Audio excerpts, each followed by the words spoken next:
Can I be blunt with you for a moment? Not just direct, but say some things that'll make some people mad? The current process of buying a used boat is flawed, riddled with misinformation and deception. However, if you're buying a used boat, you can take steps to protect yourself. Respected marine surveyor Kels Christian of Christian & Company Marine Surveyors posted an article on their company website titled Disclosure. In it, he said, quote, "While disclosure of any known problem is a legal requirement during the sale of real property, it's not necessarily so in the sale of a vessel." End quote. Even though you think you're doing your due diligence by ordering a marine survey and sea trial, it leaves most buyers with terrifying thoughts like, do I really have the whole story about this boat? What if the seller is not forthcoming? What if issues and defects exist that the marine surveyor doesn't discover? You don't know, and not knowing can drive you crazy. Buyers deserve straight answers to very important questions like, does the seller of a used boat have an obligation to disclose? The answer may surprise you, and what you don't know prior to purchase can cost you big and quickly sour the sweet feeling of boat ownership. Hi, I'm Kay. As a wife and mother, let me ask you if you've considered this. If you buy a used car and it breaks down, you can simply wait on the side of the road until help arrives. Not so in a boat. On the water, perhaps at night. What will you do if your boat breaks down, has an electrical fire or worse? With you, your family and friends on board. The stakes are too high.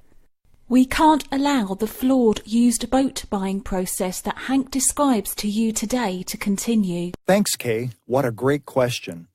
It's one thing to buy a good used boat and another to buy someone else's problem. That's why in this video, I share an extremely effective way to get the facts on the condition of any boat buyers have interest in before investing in or wasting money on a marine survey. Defects that often a marine surveyor misses or that a basic survey is simply not detailed enough to reveal. And the best part is, I'll show fellow boaters how to get this priceless information on any boat they're considering buying. But before we go too far, let's get one thing straight. We don't recommend that anyone purchase a boat without an inspection, marine survey, and sea trial. However, consider this.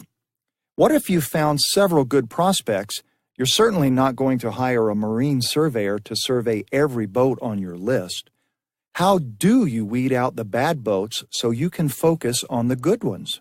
If I've held your attention up to this point, there's a good reason for it. While most people like to think they're too smart to fall for these deceptive practices, it's this thinking that makes us all that much more susceptible. In fact, Tom Pilkington, owner of Prestige Yacht Sales, wrote an article titled, "Full Disclosure in Yacht Sales, Really?" He shed light on what is likely the most heart-wrenching reality a buyer faces. Quote, "Thousands of dollars are wasted on surveys that discover defects known by the broker before the survey even starts." End quote. Are you beginning to see how flawed this process really is? Let me ask you a question.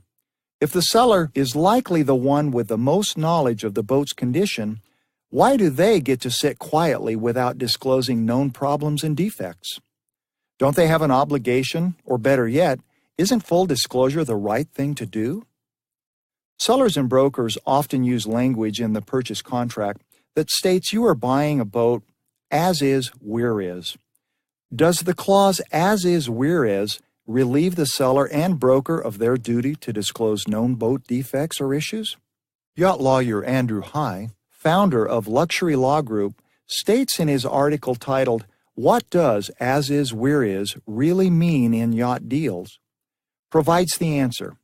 Quote, "It is generally established law that regardless of the existence of an as-is clause, a seller will still be liable where they have actively engaged in fraud to conceal a known defect or condition." End quote. Of course, you might be wondering, How can I better protect myself when buying a used boat? Here's how. A seller has an obligation to disclose the issues and defects about their boat. If asked specific questions, they have to answer truthfully. Failing to do so could be considered fraud. These questions need to be very specific. What to ask and how you document the seller's responses is critical. Think about what it would feel like to buy with confidence knowing that you've made a wiser choice and substantially increased your odds of buying a good boat that you did not overpay for. Look, no used boat is perfect, but you have the right to know fully what you're buying, what issues and defects exist, so you can determine if the boat is right for you. Sellers no longer have an unfair advantage when buyers use the boat seller's disclosure. However, don't be fooled by vague, non-specific imitations.